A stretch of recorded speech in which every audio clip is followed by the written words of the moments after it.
سلام، خیلی خوش اومدید. قراره تو این ویدیو راجع به نقطه شروع جذب مشتری توی کسب و کارهای آنلاین صحبت کنیم. بدون مقدمه و حرف اضافی میریم سراغ ادامه داستان.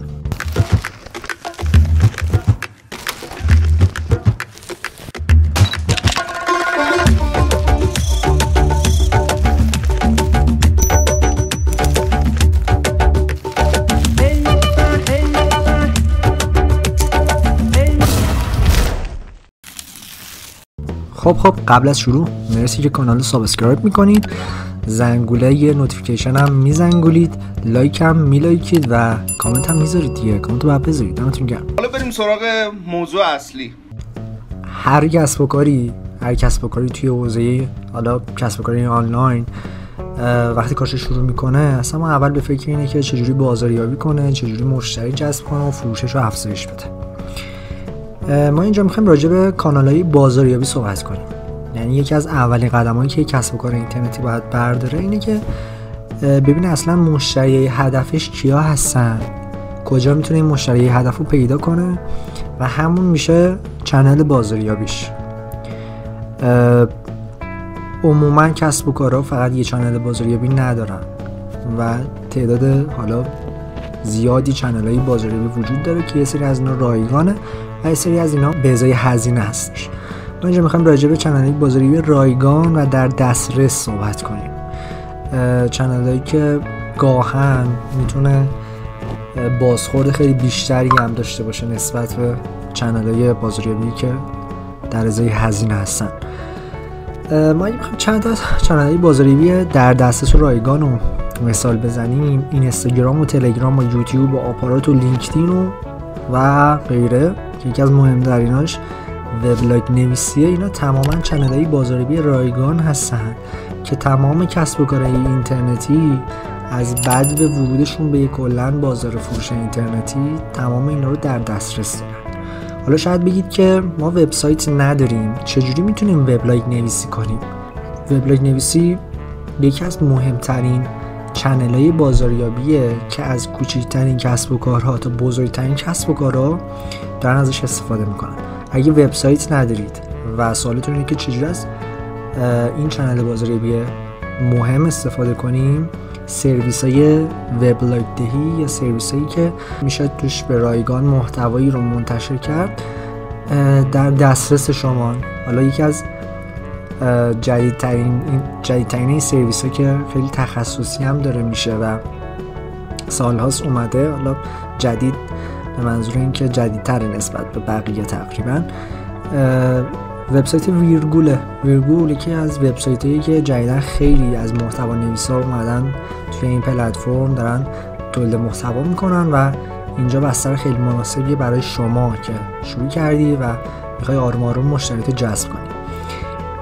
از مزایای محتوا نویسی یا وبلاگ نویسی میتونم بهتون بگم که شما توی گوگل یه جایگاهی به خودتون اختصاص میدید، یه لینک رو توی گوگل ثبت میکنید و مقالات محتوایی رو مینویسید که کاربراتون یا در واقع وبگردایی که توی گوگل دارن سرچ میکنن به این محتوا نیاز دارن، شما رو پیدا میکنن. اگه سوالی داشته باشن توی کامنت ها ازتون میپرسن و در نهایت تبدیل میشن به کاربر شما یا به مشتری شما. حتی از سوالاتی که کاربرا توی کامنت ها میپرسن شما میتونید ایده‌های جدید بگیرید برای تولید محتوا، ایده‌های جدید برای تولید محتوا توی اینستاگرام، ایده‌های جدید برای تولید محتوا توی یوتیوب یا حتی مقاله‌های جدید. خلاصه که یکی از بهترین و با اهمیت ترین چنل‌های بازاریابی که عموما تمام وبسایتایی که چه کوچیکن چه بزرگ دارن ازش استفاده میکنن همین وبلاگ نویسی و تولید محتوای متنی توی بستر سرویس‌های وبلاگ دهی یا توی بستر وبسایت خودش. چیزی که مشخصه اینه که چه بحث وبلاگ نویسی، چه تولید محتوای متنی، چه تولید محتوای تصویری یا هر چیز دیگه، فعالیت توی هر کدوم از چنل‌های بازاریابی نیازمند استمرار. یعنی شما اگه توی اینستاگرام فعالیت کنی و استمرار نداشته باشی توی تولید محتوا و محتوای منظم تولید نکنی، مطمئنا نتیجه نمیگیرید.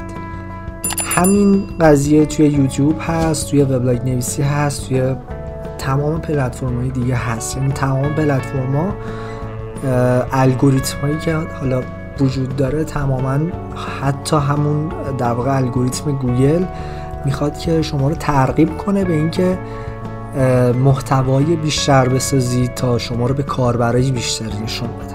داشتن یه برنامه محتوایی منظم، یه استراتژی محتوا به شما کمک میکنه که بیشتر دیده بشید، کاربرای بیشتری شما رو ببینن، توی الگوریتم ها قرار بگیرید. خلاصه از مزایای وبلاگ نویسی و تولید محتوای متنی نگم براتون که علاوه بر این که جذب مشتری داره براتون، روی حالا اون بحث سئو و موارد دیگه هم فوق العاده تاثیرگذاره. اما چیزی که توصیه میشه اینه که وقتی که شروع میکنید کسب و کار خودتون رو داشته باشید توی بستر اینترنت، فقط نباید یه چنل بازاریابی داشته باشید. همونجور که اول ویدیو مثال زدیم، چندین چنل بازاریابی داریم، اینستاگرام، تلگرام، یوتیوب، آپارات، لینکدین و غیره. اینا تماما چنل‌های بازاریابی هستن که عموما کسب و کارها توی چند تا از این چنل‌ها دارن فعالیت میکنن.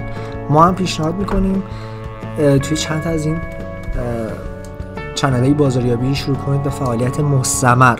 البته قبل از اون باید اینو در نظر داشته باشید که مشتریان هدف شما توی کدوم از این چنل‌های بازاریابی بیشتر حضور دارن، بیشتر زمانتون و بیشتر محتواتون رو روی اون پلتفرم قرار بدید.